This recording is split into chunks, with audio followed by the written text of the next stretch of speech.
अंतिम चरण का चुनाव है, जिसके चलते सीएम भूपेश बघेल यूपी में हैं और कई सारी सीटों पर भी आज प्रचार प्रसार करेंगे, जनसभाएं करेंगे।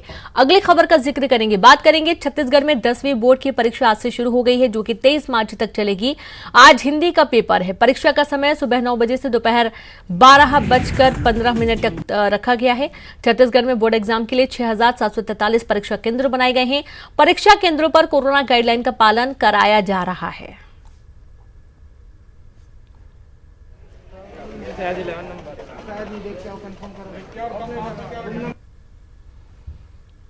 तो कोरोना गाइडलाइन का पूरा खासा ख्याल रखा गया है और आपको बता दें कि आज 10वीं बोर्ड के एग्जाम शुरू हो गए हैं, जहां पहला पेपर हिंदी का पेपर रखा गया। 2 साल बाद ऑफलाइन एग्जाम हो रहे हैं और इसके चलते छात्रों में भी हालांकि काफी खुशी देखी जा रही है। जिन छात्रों को काफी उत्सुकता थी कि ऑफलाइन एग्जाम हो ताकि वो बेहतर प्रदर्शन अपना कर सके। आज से 10वीं बोर्ड की परीक्षाएं शुरू हो रही हैं और पहला पेपर हिंदी का है। कोरोना के चलते खास तौर पे खास व्यवस्थाएं की गई है और पिछली बार जो है वो ऑफलाइन एग्ज़ाम नहीं हुए थे, लेकिन इस बार ऑफलाइन परीक्षाएं आयोजित कराई जा रही है। और आप देख सकते हैं कि सभी जो छात्र हैं उनको मास्क पहनना अनिवार्य है। जो भी आ रहे हैं उन्हें मास्क पहनना अनिवार्य है। जैन पांडे स्कूल है और यहाँ पर आधे घंटे पहले जो स्टूडेंट है उनको क्लासरूम के अंदर पहुँचने के लिए कहा गया है, ताकि तमाम जो व्यवस्थाएं वो की जाए। क्लासरूम में सोशल डिस्टेंसिंग का पालन हो सके, इसका ध्यान रखा गया है। आज से पेपर शुरू हो रहे हैं, डर लग रहा है क्या? हाँ, तैयारी है? हाँ। मोबाइल तो नहीं रखा है ना? पेपर शुरू हो रहा है आज से, डर लग रहा है। डर हिंदी के पेपर में थोड़ा बहुत। व्यवस्था इस प्रकार की है कि आप देख रहे हैं कि हमारे सारे बच्चे जो है मास्क लगाए हुए हैं और रूम गेट पर ही हम उनको थर्मल स्कैनर से, ये थर्मल स्कैनर है, हम बच्चों को देखते हैं। यदि किसी प्रकार का सर्दी खांसी, जो जैसे कल इंस्ट्रक्शन दिया गया, तो ऐसे बच्चों के लिए अलग से व्यवस्था किए हैं और साथ ही साथ सैनिटाइज का यूज़ कर रहे हैं। सभी बच्चे मास्क लगाए हुए हैं और 2 डिस्प्ले बोर्ड है। 2 डिस्प्ले बोर्ड के रहने से बच्चों में डिस्टेंस मेंटेन होता है और वो बच्चों को यहीं से डायरेक्शन देते हैं गेट पर। ये क्लासरूम है और थोड़ी यहाँ पर खासतौर पे इस बात का ध्यान रखा गया है कि सोशल डिस्टेंसिंग का किस तरह से पालन हो सके, ताकि अगर कोई स्टूडेंट संक्रमित भी है तो दूसरा जो है उसके संपर्क में ना आ सके। इसलिए एक बेंच छोड़ के और पानी की बॉटल्स भी हालांकि स्टूडेंट को साथ लाने के लिए कहा गया है। तो जाहिर तौर पे आज पहला पर्चा जो है वो हिंदी का है, लेकिन इसके बाद भी जो छात्र हैं उनका कहना है चूँकि पिछले साल जो है ऑफलाइन एग्जाम्स नहीं हुए थे, घबराहट हो रही है। कैमरा पर्सन इमरान के साथ ममता लांजिया, न्यूज़ 18 छत्तीसगढ़, रायपुर। और साथ ही बड़ी खबर आपको देंगे जबलपुर से, जहां पर ग्रामीण सेवा के बोर्ड का पालन न करना चिकित्सकों को पड़ेगा भारी। मेडिकल कॉलेजों से डिग्री लेने वाले डॉक्टरों ने नहीं दी ग्रामीण क्षेत्रों में सेवाएं।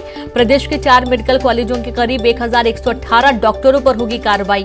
नेताजी सुभाष चंद्र बोस मेडिकल कॉलेज के 150 डॉक्टरों का रद्द किया जाएगा पंजीयन। नियम के मुताबिक डिग्री लेने के बाद डॉक्टरों को 1 साल ग्रामीण क्षेत्रों में देनी होती है सेवाएं। डॉक्टरों ने ना ग्रामीण क्षेत्रों में सेवाएं दी, ना बॉन्ड की राशि को जमा किया।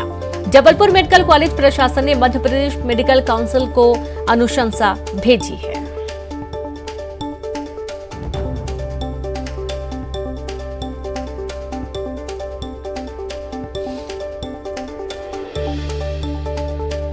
तो बड़ी खबर आपको दे रहे हैं जबलपुर से, जहां ग्रामीण सेवा के बॉन्ड का पालन न करना चिकित्सकों को भारी पड़ेगा। मेडिकल कॉलेजों से डिग्री लेने वाले डॉक्टरों ने नहीं दी ग्रामीण क्षेत्रों में सेवाएं। प्रदेश के 4 मेडिकल कॉलेजों के करीब 1,118 डॉक्टरों पर अब कार्रवाई होगी। आपको बता दें कि नेताजी सुभाष चंद्र बोस मेडिकल कॉलेज के 150 डॉक्टरों का पंजीयन रद्द किया जाएगा। नियम यह है कि डिग्री लेने के बाद डॉक्टरों को कम से कम 1 साल ग्रामीण क्षेत्रों में सेवाएं देनी होती हैं। डॉक्टरों ने ना तो ग्रामीण क्षेत्रों में सेवाएं दी हैं और ना ही बॉन्ड की राशि भी जमा की है। जबलपुर मेडिकल कॉलेज प्रशासन ने मध्य प्रदेश मेडिकल काउंसिल को अनुशंसा भेज दी है और अब 4 मेडिकल कॉलेजों के करीब 1,118 डॉक्टरों पर कड़ी कार्रवाई होगी। जिन डॉक्टरों ने बॉन्ड का पालन नहीं किया है, अब उनको भारी पड़ने वाला है।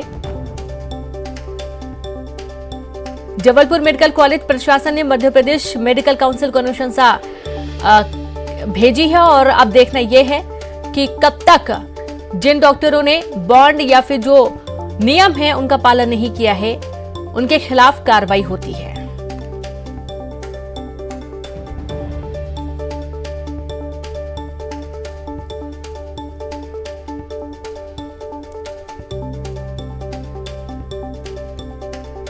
और ज्यादा जानकारी के साथ संवाददाता प्रतीक अवस्थी जुड़ गए। प्रतीक, जैसा कि नियम है कि डिग्री लेने के बाद 1 साल ग्रामीण क्षेत्र में सेवाएं देना है और बॉन्ड की राशि जमा करना है, अब उन जो लोगों ने नियम का पालन नहीं किया उनके खिलाफ कार्रवाई की बात कही जा रही है। देखिए बिल्कुल रेणु, क्योंकि मध्य प्रदेश के जो 4 मेडिकल कॉलेज हैं, जबलपुर, भोपाल, इंदौर और ग्वालियर, इसके करीब 1118 मेडिकल छात्र हैं जो डिग्री ले चुके हैं बतौर डॉक्टर की, और उन्हें 1 साल की ग्रामीण सेवा की अनिवार्यता थी और उन्हें सेवा देना भी था। अगर सेवा नहीं दे रहे थे तो बॉन्ड राशि भरना थी, जो करीब 77 करोड़ रुपए होती है। तो ना ही तो उन्होंने सेवाएं दी और ना ही बॉन्ड राशि का भुगतान जो है वो संबंधित विभागों में किया है। इस लिहाज से अब चारों ही मेडिकल कॉलेजों ने ऐसे 1118 छात्रों के खिलाफ उनकी डिग्री को निरस्त करने की अनुशंसा कर दी है और एमसीआई जल्द इस मामले पर कोई बड़ा फैसला ले सकता है। पहले भी हम देख चुके हैं कि ग्रामीण सेवा को लेकर के विवाद पनपे हैं, क्योंकि ग्रामीण सेवा का बॉन्ड इसलिए भी रखा जाता है ताकि ग्रामीण जनता स्वास्थ्य सुविधाओं से लाभान्वित हो सके, और जो नए डॉक्टर उभर के समाज में आने हैं तो वो कहीं ना कहीं इन तमाम मानवीय दृष्टिकोणों को समझेंगे और ग्रामीण क्षेत्रों में सेवाएं देने के बाद जब वो समाज में स्वतंत्र रूप से डॉक्टरी सेवाएं देंगे तो बेहतर परिणाम जो है वो निकलते हैं। लेकिन ऐसे 1118 चिकित्सकों ने इस बॉन्ड का पालन नहीं किया। बहरहाल एक शर्त बीच में सरकार ने रखी थी कि जो इस बॉन्ड का पालन नहीं करेंगे वो जुर्माने की राशि भी भर सकते हैं, लेकिन वो भी नहीं भरी गई।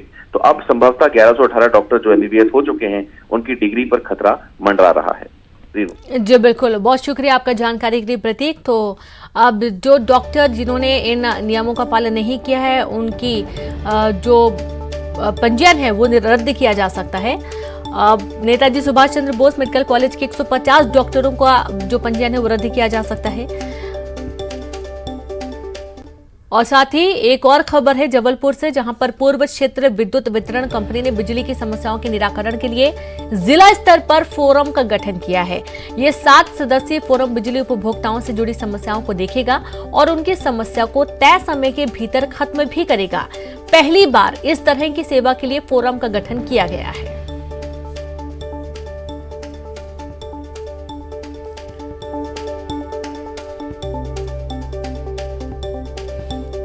तो पूर्व क्षेत्र विद्युत वितरण कंपनी ने बिजली की समस्याओं के निराकरण के लिए जिला स्तर पर फोरम का गठन किया है।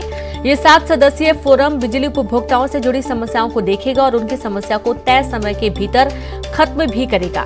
पहली बार इस तरह की सेवा के लिए फोरम का गठन किया गया है।